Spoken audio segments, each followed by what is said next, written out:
Hello everyone, welcome to Sai Ram IAS. In previous video, we have covered the first chapter of 12th class microeconomy. In that particular video, we have covered the difference between the economy and economics. Then we have discussed about the microeconomy, macroeconomy and mesoeconomy. Further, we have discussed about the Great Depression of 1929. Then we have discussed about the capitalist economy. Then we have discussed the capital, natural resource. Then we have discussed about the revenue, profit, investment. Then we have discussed about difference between the wage rate and wage labor. In today's video, we'll try to understand the second chapter of 12th class microeconomy, that is national income accounting. In this chapter, we'll try to understand some important terminology from the perspective of UPSC examination. First, we'll discuss the difference between the final goods and intermediate goods. Final goods says that if you go by definition, it says that final goods refers to those goods which are used either for consumption purpose or for investment purpose. What does it mean? Let's try to understand with an example. एक side हमने house hold लिया और दूसरी side क्या लिया, हमने farm लिया. और कोई भी प्रोडक्ट को, जैसे फॉर एग्जांपल मिल्क है, मिल्क को हाउस होल्ड ने परचेज किया और फार्म भी परचेज किया. लेकिन हाउस होल्ड जो परचेज किया था मिल्क को, उसने अपने ओन कंजप्शन के लिए यूज किया. दैट मीन्स अपने खुद के लिए वो खरीदा और खुद के लिए यूज कर लिया. सो ये मिल्क जो है हाउस होल्ड के लिए क्या हो गया, that is consumption, that means final goods. जब फार्म मिल्क को खरीदता है और why to make some other products like curd, that means क्या है कि मिल्क को उसने परचेज किया और इसको अब इन्वेस्टमेंट करके कुछ और प्रोडक्ट बनाया, तो इसको क्या कहते हैं, इन्वेस्टमेंट पर्पज. सो जब आप हाउस होल्ड खरीदता है कुछ चीजें और अपने सेल्फ कंजप्शन के लिए यूज करता, दैट इज कंजप्शन. एंड जब फार्म खरीदता और उसको कुछ और बनाता उस प्रोडक्ट से, तो उसको हम कहते हैं investment. You can take some other example like sugar, milk, vehicles, furniture, computers, pulses, printers, mobile, laptop, etc. If these goods are purchased by household for their own consumption, it is called as consumption expenditure. If the same goods are purchased by farm, you can say expenditure on final goods purchased by producer is called investment expenditure. If expenditure on final goods purchased by household, it is called as consumption expenditure. So we can finally say expenditure on final goods equal to consumption expenditure plus investment expenditure. Now we'll try to understand about intermediate goods. Intermediate goods says that intermediate goods refers to those goods which are used either for resale or for further production in the same year. And these intermediate goods which include resale or production. Let's understand with an example. अब जैसे कि एक side हम farmer लेते हैं, यहाँ कोई farmer है ए, यहाँ पर कोई मैन्युफैक्चरर है बी, और यहाँ पर कोई कंज्यूमर है सी. अब कोई भी प्रोडक्ट लेते हैं, जैसे कि फार्मर ने व्हीट दिया, फार्मर व्हीट दिया किसको, मैन्युफैक्चर को. अब मैन्युफैक्चर क्या करेगा, इस व्हीट को प्रोसेसिंग करेगा. प्रोसेसिंग करने के बाद जो फ्लोर निकलेगा वो किसको प्रोवाइड करेगा, वो कंज्यूमर को पड़ेगा. इसका मतलब क्या है, ये मैन्युफैक्चर जो किया, दैट मीन्स जो प्रोसेसिंग किया इसने किससे लेके, फार्मर से व्हीट लेके जो प्रोसेसिंग किया, इसको हम क्या कहेंगे, इंटरमीडिएट गुड्स. और इसको क्या किया, फर्दर प्रोडक्शन किया. फर्दर प्रोडक्शन करने के बाद मैन्युफैक्चर ने क्या किया, जो कंज्यूमर था उसको क्या किया, रीसेल किया. इसे कहते हैं इंटरमीडिएट गुड्स. जैसे कि for example sugar, milk. Similar ये सेम एग्जांपल हमने फाइनल गुड्स में भी देखा था, लेकिन शुगर और मिल्क को फाइनल गुड्स में कैसे देखा था, जब हाउस होल्ड इस दोनों प्रोडक्ट को, दैट मीन्स शुगर और मिल्क को परचेज किया अपने ओन कंजप्शन के लिए, अपने ओन कंजप्शन के लिए, तो उसको हम क्या कहेंगे, this is final goods. Similarly अगर कोई फार्म है, कोई इंडस्ट्रीज है, जैसे कि यहाँ पर मैन्युफैक्चर है, इसने इस गुड्स को परचेज किया और इसको प्रोसेसिंग करके, से फॉर जैसे कि फार्मर से परचेज किया इसने वीट, और इसको प्रोसेसिंग करके जो फ्लोर निकला इसको किसको प्रोवाइड किया, कंज्यूमर को प्रोवाइड किया। इसे कहते हैं intermediate goods. One more thing you have to keep it in mind, aircraft, vehicles और ट्रक, अगर इसको गवर्नमेंट परचेज करता है, एयरक्राफ्ट, व्हीकल्स एंड ट्रक अगर गवर्नमेंट परचेज करता है किसके लिए, फॉर मिलिट्री पर्पज, तो ये किसके अंदर आएगा, ये फाइनल गुड्स के अंदर नहीं आएगा। ये फाइनल गुड्स के अंदर नहीं आएगा। क्यों?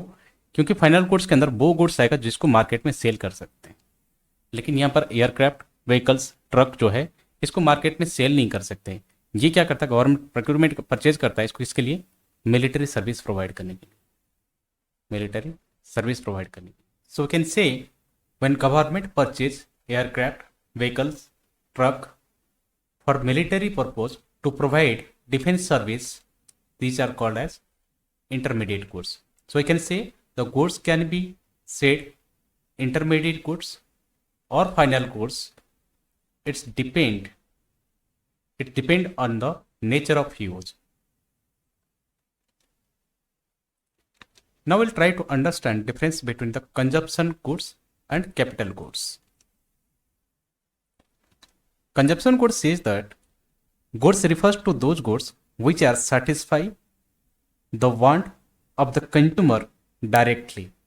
Say for example, जैसे कि satisfy the wants of consumer directly means क्या है कि जैसे for example bread, butter, T shirt, pen, television, furniture, ये गुड्स क्या है, आपने डायरेक्टली परचेज किया और उसको क्या किया, कंज्यूम किया। अब ये कंजप्शन ऑफ गुड्स को फर्दर 3 कैटेगरी में क्लासिफाइड किया गया है। One is durable, second is semi durable and third is non durable. पहले हम ड्यूरेबल के बारे में बात करते हैं। Durable says that durable goods it refers to those goods which can be used again and again. Say for example television, machine और refrigerator, ये सबको आपने एक बार मार्केट से परचेज किया, आपने एक बार मार्केट से परचेज किया। सो इस गुड्स को आप क्या कर सकते हो, बार बार यूज कर सकते हो।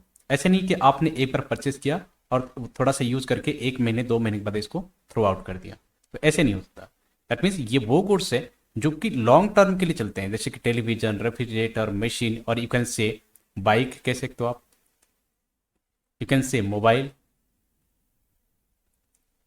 You can say car etcetera. तो ये सब क्या है, ड्यूरेबल गुड्स है जो लंबे समय के लिए चलते हैं। Second, semi durable goods. Semi durable goods से क्या कहता है कि these goods which can be used for limited period of time are term as semi durable goods. These goods have a life span of around 1 years. इसका life span कितना है हो सकता है, मैक्सिमम 1 ईयर हो सकता है। से फॉर एग्जाम्पल आपने मार्केट से क्लॉथेस खरीदा, शूज खरीदा या क्रॉकरी खरीदा, तो इसका मतलब ये नहीं कि आप इसको 5 साल या 10 साल तक आप यूज करोगे। इसको आपने मैक्सिमम 1 ईयर के लिए ही और मैक्सिमम 2 ईयर के लिए आप यूज करोगे, फिर उसके बाद इसको थ्रो आउट कर दो।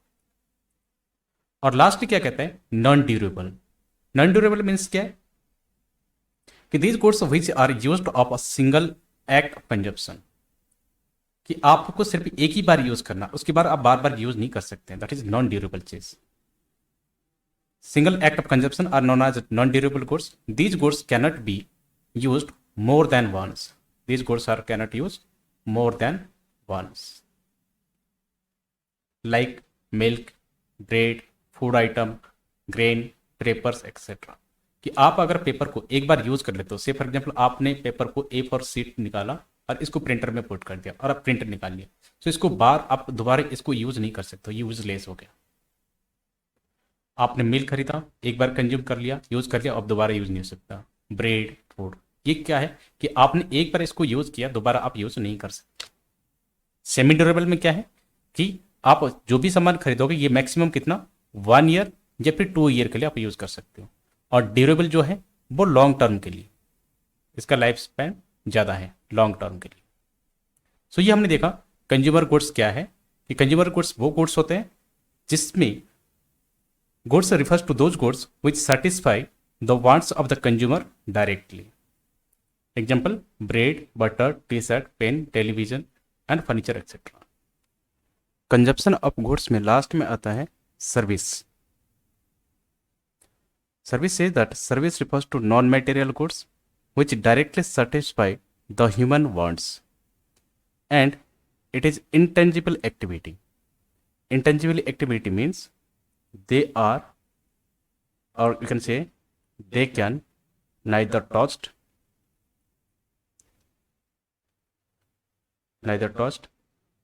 nor seen. हम उसको छू नहीं सकते या देख नहीं सकते. जैसे कि एग्जाम्पल लेते हैं, टीचर अपने जगह पर बैठ के वो टीच करते हैं. दैट मीन्स वो क्या करता है, सर्विस प्रोवाइड करता है. किसको सर्विस प्रोवाइड करता है, स्टूडेंट को सर्विस प्रोवाइड करता है. Similarly another example like bank अपने प्लेस में बैठ के डिफरेंट प्लेस में क्या करता है, सर्विस प्रोवाइड करता है. बैंक सर्विस देना. Doctor is also example of service. So service क्या है, एक नॉन मैटेरियल कोर्स है. इसका मतलब इंटेंजिबल एक्टिविटी जिसको हम टच नहीं कर सकते और देख भी नहीं सकते.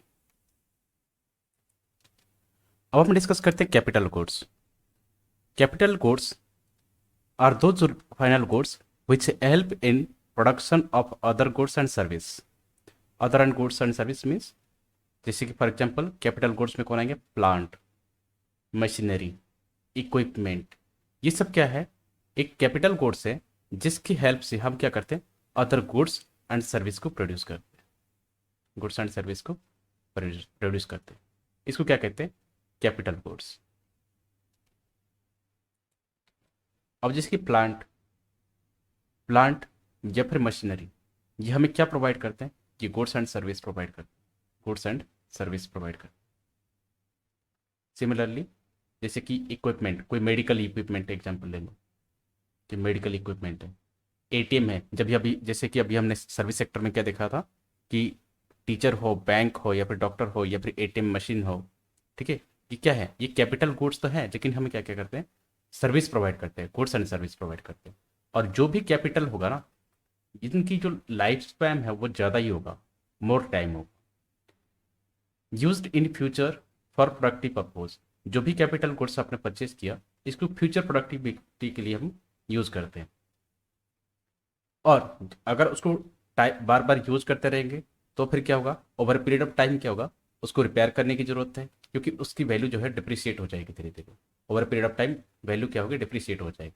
तो हमें बार बार रिपेयर करने की ज़रूरत है और टाइम आने पर उसको रिप्लेसमेंट करने की भी ज़रूरत है because of depreciate. And lastly capital goods are durable use consumer goods for household. अगर हाउस होल्ड उस कैपिटल गुड्स को परचेज करके कंज्यूम करता है तो वो हमारा क्या हो जाएगा, ड्यूरेबल यूज हो जाएगा. सो इस स्लाइड में हमने क्या देखा, कंजप्शन ऑफ गुड्स, जिसके अंदर हमने देखा कंजप्शन ऑफ गुड्स क्या होता है. जैसे कि consumption goods classified into 3 parts like durable, semi durable. Semi durable means limited period of time. Durable means which goods we use again and again. And lastly we have discussed about the non durable goods which is a single act of consumption. मतलब उसको हम एक ही बार use कर सकते हैं, milk, beet, bread, food item etcetera. ठीक है, और फिर एग्जाम्पल में हमने देख लिया था और लास्ट में कंजप्शन गुड्स में हमने सर्विस देख लिया था. फिर कैपिटल गुड्स के अंदर क्या देखा कि वो गुड्स होते हैं जो हेल्प करते हैं अदर गुड्स एंड सर्विस को प्रोड्यूस करने में, plant, machine, equipment, ATM in bank etcetera. Now we'll try to understand the difference between the stock and flow. Stock variable says that stock variable are defined as any quantity which is measured at a particular period of time. Particular point of time. Here, point of time means it can be specific days and it can be specific date. Let's say example, number of machine in a stock. Number of machine in stock means कि एक particular date पे, particular date से for example मैंने लिया 31 March 2021, कि इस particular date पे number of machine कितना है, नंबर स्टूडेंट ऑफ क्लास, कि मंडे को स्टूडेंट कितने क्लास में थे, मंडे को नंबर ऑफ स्टूडेंट कितने क्लास में थे, number of laptop in store, number of laptop in store means जैसे कि फॉर एग्जांपल मैंने कहा 15 मार्च 2021, कि दैट मीन्स जो भी हम देख रहे हैं, जो भी स्टॉक देख रहे हैं, क्वांटिटी देख रहे हैं, वो एक पर्टिकुलर डेट और पर्टिकुलर डेज के हिसाब से देख रहे हैं कि यहाँ पर स्टॉक कितना है, पॉपुलेशन एज एन 31 मार्च 2021, और we can say quantity of wheat, rice etcetera in particular date, in particular और डेज। तो जो भी हम देख रहे हैं स्टॉक वेरिएबल में क्या होगा कि any quantity which is measured at a particular point of time, एक पर्टिकुलर टाइम पे कितना स्टॉक अवेलेबल है वो हमारा क्या हो जाएगा, stock. And it is static concept. Static concept means क्या है कि इस पर्टिकुलर डेट में जो आएगा ये उसका फाइनल क्वांटिटी, दैट मीन्स यहाँ पर चेंज नहीं होगा कुछ ना कुछ। कि अगर किसी ने कहा कि एक पर्टिकुलर डेट, लेट से फॉर एग्जांपल 15 मार्च को हमारे स्टोर में कितने लैपटॉप थे, लैपटॉप थे 100। इस डेट को मोबाइल कितने थे, मोबाइल थे 50। तो ये क्या है, एक पर्टिकुलर डेट पे जो स्टॉक है हमारा, चाहे लैपटॉप हो, चाहे मोबाइल हो, या फिर किसी पर्टिकुलर डेज में स्टूडेंट हो, ये कितने नंबर ऑफ स्टूडेंट है उसको क्या कहते हैं, stock. Now what is flow? Flow variable are defined, flow variable are defined any quantity which is measured over a period of time। Stock में क्या देखा था हमने, पर्टिकुलर पॉइंट ऑफ टाइम में देखा था कि पर्टिकुलर डेट में कितना है, पर्टिकुलर डेज में कितना है स्टॉक, पर्टिकुलर डेट और डेज। लेकिन फ्लो वेरिएबल में क्या देखेंगे, over a period of time कितना है स्टॉक। जैसे कि व्हीकल्स मैन्युफैक्चर इन जनवरी 2021, जनवरी 2021 में टोटल नंबर ऑफ व्हीकल्स कितना मैन्युफैक्चर हुए। व्हीट प्रोडक्शन, व्हीट का प्रोडक्शन जनवरी 2021 में कितना हुआ। ये पर्टिकुलर कोई डेट नहीं है, पर्टिकुलर कोई डेट नहीं है, ना पर्टिकुलर कोई डेज है। Money transaction in second week of July, कि सेकेंड वीक ऑफ जुलाई में मनी ट्रांजैक्शन कितना हुआ। Mobile imported in the year 2020, कि 2020 ईयर में, दैट मीन्स एक पर्टिकुलर ईयर में, पर्टिकुलर ईयर नहीं, एक फ्लो वेरिएबल है, एक ईयर के अंदर मोबाइल कितना हमने इंपोर्ट किया। अब यहाँ पर स्टैटिक नहीं है, दैट मीन्स फ्लो वेरिएबल क्या है, एक स्टैटिक नहीं है, एक डायनामिक कंसेप्ट है। स्टैटिक कंसेप्ट में क्या था कि एक पर्टिकुलर डेट में कितनी क्वांटिटी है वो फिक्स है, फिक्स्ड है। लेकिन फ्लो वेरिएबल में क्या है कि जैसे मैंने कहा कि mobile imported in the year 2020, which means हो सकता है कि जनवरी में थोड़ा सा इंपोर्ट ज़्यादा किए होंगे 1200, फरवरी में सेल हो गया होगा तो अब बचा होगा 1000, मार्च में फिर हमने इंपोर्ट किया होगा तो हो सकता है कि ये 1500 हो गया होगा। दैट मीन्स क्या है कि ये टाइम के हिसाब से चेंज होता रहता है।